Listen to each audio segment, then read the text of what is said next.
India سے یعنی Rafale جیسے طاقتور طیارے لینے کے باوجود انڈیا کو جو مار پڑ گئی اس سے غلطی کہاں پہ ہوئی؟ دیکھیں جی، غلطی اس سے بھی ہوئی اور کچھ ہمارا بھی قصور تھا،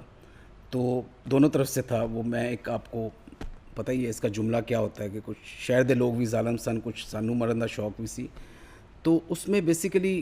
دیکھیں جی، رافیل جو ہے نا وہ ابھی بھی دنیا کا بہترین طیارہ ہے، اس میں کوئی شک نہیں. اور آپ کو یاد ہوگا کہ پچھلے جب مارکا ہوا تھا،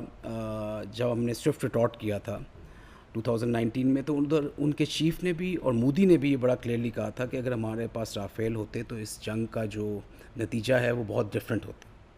اور اس کے بعد جب رافیل آ گئے تو پھر بھی انہوں نے جو کیا تو وہ میرا خیال میں یہ شو کرتا ہے کہ ان کی ایک تو ٹریننگ کا ایشو ہے، دوسرا ان کی انٹیگریشن اس لیول کی نہیں تھی. کیونکہ Rafale is a aircraft اور اس کے اوپر جو ویپنز ہیں وہ بہت دنیا کے مقبول ترین ویپنز ہیں. میٹیور اس کا جو میزائل ہے، اس کے بعد اس کا جو الیکٹرانک وارفیئر کا جو سویٹ ہے جسے اسپیکٹرا کہتے ہیں،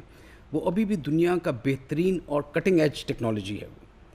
اور وہ کسی بھی ریڈارز جو کہ ہوا میں ہوتے ہیں یا گراؤنڈ میں ہوتے ہیں ان کو جیم کرنے کی کیپیبلٹی رکھتا ہے.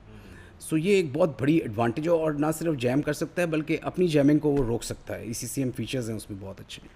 سو یہ پورا جو کمبینیشن ہے یہ رافیل کو جو ہے نا وہ 4.5+ جین ایئر کرافٹ بنایا جا سکتا ہے اسے. مسئلہ کیا ہے؟ دیکھیں جی، صرف جہاز کے آنے سے جو ہے نا وہ آپ اس کی امپلائمنٹ اچھے طریقے سے نہیں کر سکتے. جہاز ایک سسٹم ہوتا ہے، اس سسٹم کو باقی سسٹمز کے ساتھ نیٹ ورکڈ ہونا چاہیے. دوسرا، کیونکہ یہ جب انہوں نے جہاز استعمال کیا تو یہ ایک اسٹینڈ الون اس کا ڈیٹا لنک تھا، اور وہ باقی ان کے سسٹمز جو ہیں جو رشین اوریجن کے ہیں، جن میں آپ جہازوں کو بھی کاؤنٹ کرتے ہیں، میزائل سسٹمز کو بھی کاؤنٹ کرتے ہیں جو S-400 تھا، اس کے علاوہ آپ کے کمانڈ اینڈ کنٹرول سینٹرز ہیں اور ایویکس ہیں. ان سب کو ایک میش کی طرح اکٹھا ہونا ہوتا ہے اور ایک ویب بن جاتا ہے. وہ اسی طرح ہے کہ جس طرح آپ کے موبائلز پہ موبائل ایک ہارڈ ویئر ہوتا ہے، اس کے اندر آپ نے واٹس ایپ ڈالا ہوتا ہے، وہ واٹس ایپ کے تھرو آپ سب کنیکٹڈ ہوتے ہیں، ایک گروپ بنا لیتے ہیں تو ایک میسج آتا ہے، it spreads and it carries to all the group members. اسی طرح وہ ڈیٹا لنک والا جو سلسلہ ہوتا ہے، وہ جو ایک ویب نیٹ ورک سینٹرک جیسے کہتے ہیں، اس میں یہ ہوتا ہے کہ آپ کے تمام جتنے ایلیمنٹس ہوتے ہیں جو اس میں استعمال ہو رہے ہوتے ہیں اس وقت بیٹل فیلڈ میں، ایئر بیٹل میں، جس میں جہاز ہوتے ہیں، جس میں فائٹرز ہوتے ہیں، ان کے ایسکارٹس ہوتے ہیں، الیکٹرانک وارفیئر کے جہاز ہوتے ہیں، ایئر بورن یہ جو ایویکس ہوتا ہے command and control centre, ground کے کمانڈ اینڈ کنٹرول سینٹرز ہوتے ہیں، گراؤنڈ کے میزلس اور ان کی جو آپ کے ایئر ڈیفنس کے سیمز ہوتے ہیں، بیٹریز جن کو آپ سرفیس ٹو ایئر میزل کہتے ہیں، یہ سب اکٹھے ایک ہی میش اور فیوز ہوئے ہوتے ہیں، انٹیگریٹ ہوئے ہوتے ہیں.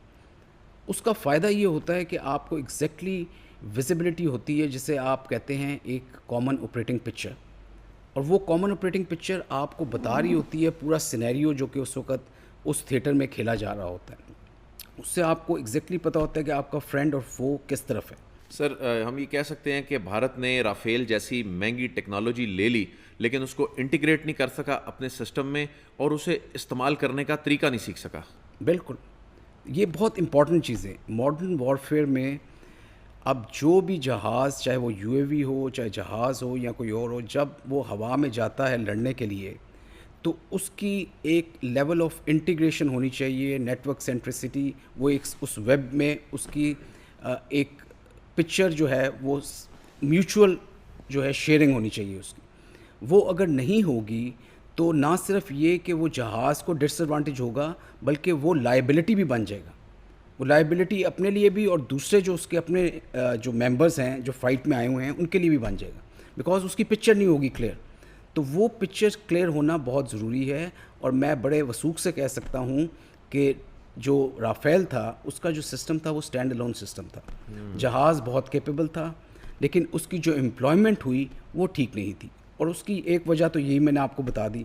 دوسرا، جو انڈین کا جو کانسیپٹ آف آپریشن جسے کہتے ہیں کہ جس کے اوپر آپ جنگ لڑتے ہیں، دیکھیں ہر چیز کا ایک کانسیپٹ ہوتا ہے. آپ نے کوئی بزنس بھی شروع کرنا ہے تو آپ اس کا پہلے ایک کانسیپٹ لکھیں گے، کانسیپٹ نوٹ ہوگا، اور پھر آپ اس کو اسی طرح جب آپ ایئر بیٹل آپ نے لڑنی ہوتی ہے تو اس کے اوپر ایک کانسیپٹ لکھا جاتا ہے اور اس کے بیس پہ آپ کی پوری فضائیہ پوری فورس جو ہے وہ ٹریننگ بھی کرتی ہے انہی ماڈرن لائنز پہ. اگر وہ کانسیپٹ جو ہے آپ کا جو چل رہا ہے پہلے سے اور لیگیسی والا ہے اور پرانا ہے, تو پھر آپ اگر نیا جہاز بھی لے لیں گے 5th جنریشن بھی, تو آپ کی جو وار فائٹنگ کا طریقہ ہوگا وہ وہی ہوگا جو کہ 2nd یا 3rd جنریشن تھا. یہی چیز ہمیں پلوامہ میں نظر آئی اور یہی چیز ہمیں اس دفعہ بھی نظر آئی کہ انہوں نے جب سسٹمز لیے ہیں تو سسٹم کو سسٹمز اور سسٹمز کے اندر انٹیگریٹ نہیں کیا, اور اس وجہ سے ان کا جو کنسیپچول جو ان کو وے آف جو ان کا وار فائٹنگ تھا وہ وہی کنونشنل اور پرانے طریقے سے انہوں نے وار فائٹنگ کی, جس کی وجہ سے وہ بہت ایکسپوز ہوئے ہیں اس دفعہ. ابھی جب یہ مارکہ حق چل رہا تھا تو اس میں جب 6 اور 7 کی درمیانی رات آئی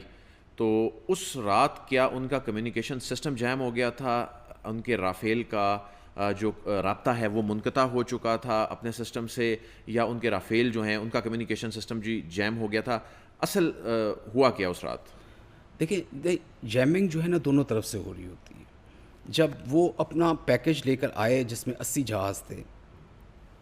اور ہم نے اپنی طرف سے 35-40 جو ہمارے ڈیفنس پہ کامبیٹ ایئر پیٹرول پہ تھے, اب وہ جو 80 جہاز کا جو پیکج ہوتا ہے اس میں آپ کے کچھ جہاز ایسے ہوتے ہیں جنہوں نے میزائل بڑے والے رکھے ہوتے ہیں جو ہوا سے زمین پہ مارنے والے ہوتے ہیں, جو انہوں نے استعمال کیے وہ کیری کر رہے ہوتے ہیں, اور وہ کیونکہ ہیوی ہوتے ہیں بہت تو ان کے ساتھ ان کے ایسکارٹس ہوتے ہیں جو ان کو پروٹیکشن دے رہے ہوتے ہیں, جن کے پاس ایئر ٹو ایئر میزائلز ہوتے ہیں, جس طرح میٹیور ہو گیا یا جو رشین بی وی آرز ہیں جو Su-30 پہ لگے ہوئے تھے. تو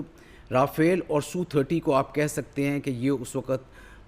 اس رول میں تھے کہ یہ پروٹیکٹ کر رہے تھے اسٹرائک کو, اور جو اسٹرائک ہو رہی تھی وہ رافیل کی ہو سکتی ہے اور میراج 2000 کی, اور یہ دونوں ہی اس وقت اس رول میں تھے کہ انہوں نے میزائل اور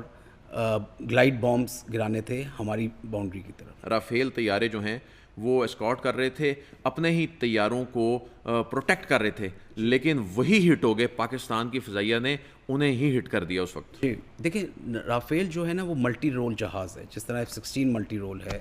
Su-30 کافی حد تک ملٹی رول ہے, تو J-10 جو ہے وہ ملٹی رول جہاز ہے. ملٹی رول کا مطلب یہ ہوتا ہے کہ اس جہاز میں یہ کیپیبلٹی ہے کہ وہ ہوا سے زمین پہ بھی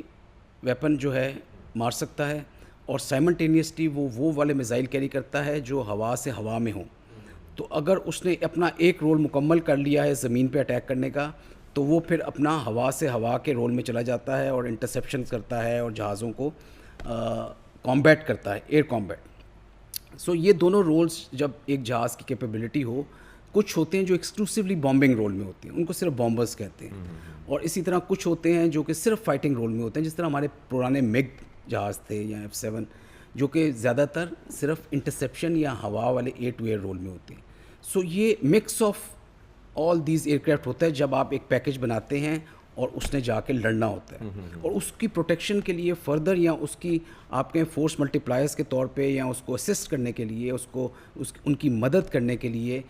ان کی آنکھیں بننے کے لیے ایویکس بھی ہوتے ہیں اور EW ایئر کرافٹ ہوتے ہیں جو کہ اسٹینڈ آف جیمنگ کر رہے ہوتے ہیں آپ کے دشمن کی.